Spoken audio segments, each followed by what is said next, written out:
CliffCentral.com. We're going to cry, laugh, and love. And we're going to do it together. The Life with Lebang podcast. Everything that we do in life, we do it just to get by, right? And it doesn't matter how hard it is, you gotta keep trucking.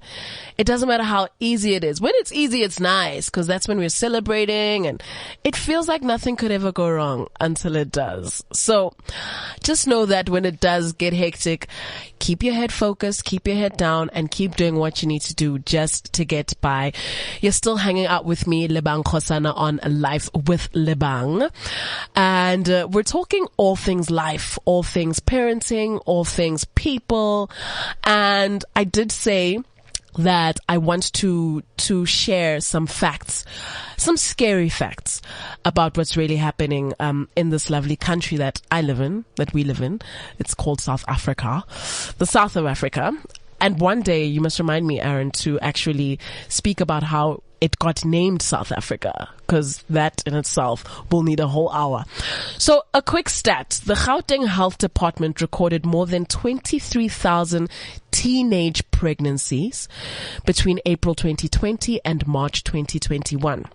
So basically, we got into lockdown when I think March 2020, around then. So roughly in the past year, there has been 23,000 teenage pregnancies. Right? That's number one. Number two, 934 of these girls who gave birth are between the ages of 10 and 14. I mean, what? Excuse me? 10. This is hurtful. This doesn't make sense. 2,796 of those girls are between the ages of 10 and 19, and they chose to terminate those pregnancies. This is scary.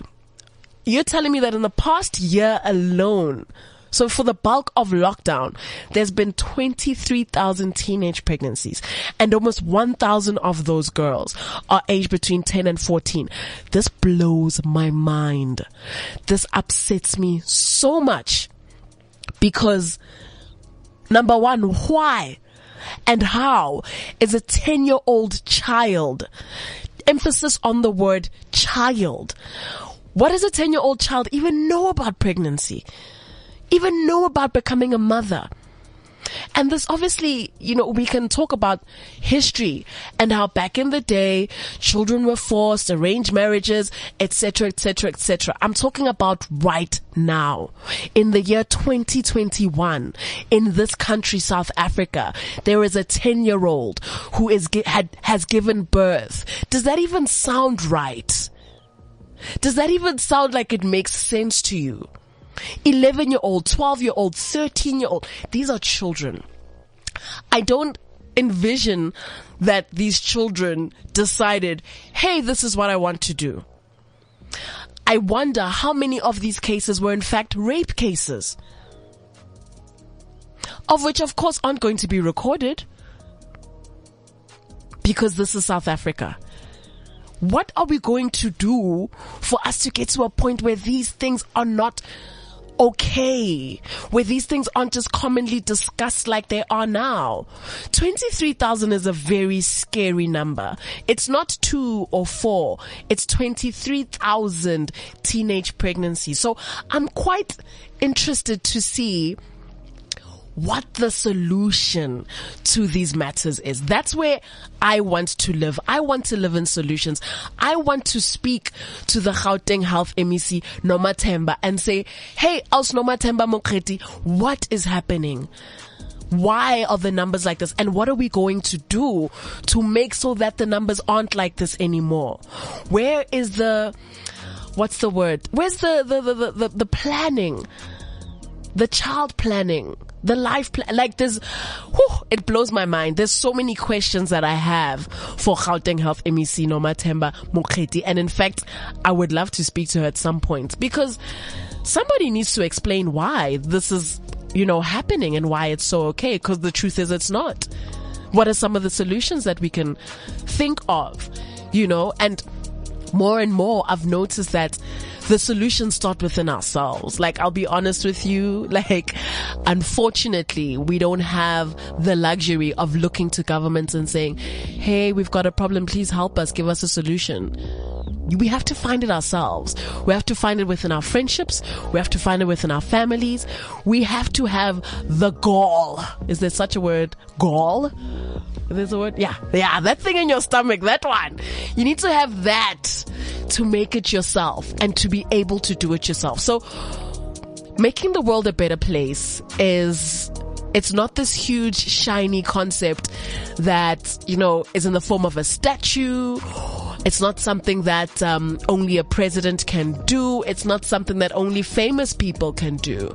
I promise you yourself have the ability to make the world a better place. Just start within the world that you live in, within the house that you live in, within the friendships that you live in, within the workspaces that you live in. It starts there, because then you start practicing these habits and they become better and better, and you add more and more value. So I guess at this point, what I want to say is, let us use the people around us to become sort of levers in doing good things.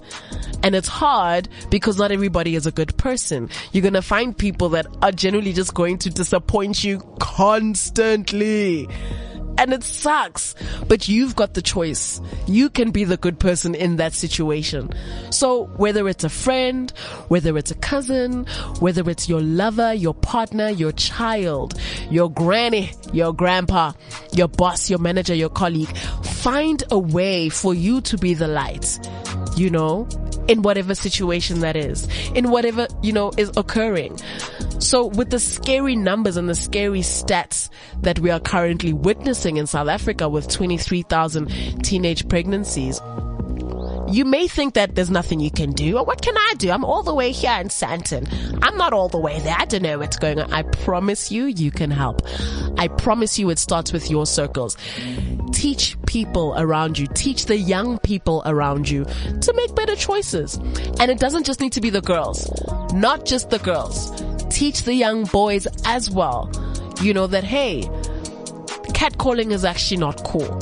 Hey, you can like a girl, but do it in a respectable way. There's so many ways, and I'm excited because we'll be able to unpack these methods moving forward. We'll be able to hang out and chat some of the good ways, some of the ways that are maybe tougher, like intervention vibes. There's a range of things you can do, but don't ever think that what you're doing isn't enough. Everybody that you encounter ultimately is somebody that you can make their lives either better or worse, and I encourage you to do the former. Make their lives better. People are like sandpaper, and I say this everywhere that I go. People are like sandpaper, and we rub off against one another. Everything that we do, we get affected by each other, and we in turn affect each other. So ask yourself today, how are you affecting the person next to you? Do they feel better when they're around me? Do they feel worse when they're around me? Have I added value into their lives? Have I taken from their lives? I told you it was going to get deep. So think about that and be honest with yourself in answering that question, because at the end of the day, we need people to survive. We can't do this life thing all by ourselves. And so I want to play a song right now, or rather talk about a song. And the song is called Best Friend by Olivia and Face. And the song really is just about friendship and close friendship, and how, you may not know the kind of value that somebody's going to add on your life until you invite them into your life. So don't judge people, have respect for others. Allow someone in. If they have the minerals to stay, let them stay.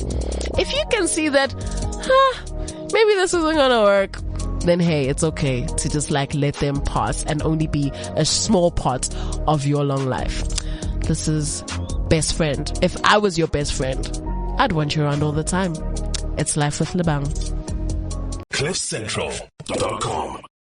We're going to cry, laugh, and love. And we're going to do it together. The Life with Lebang podcast.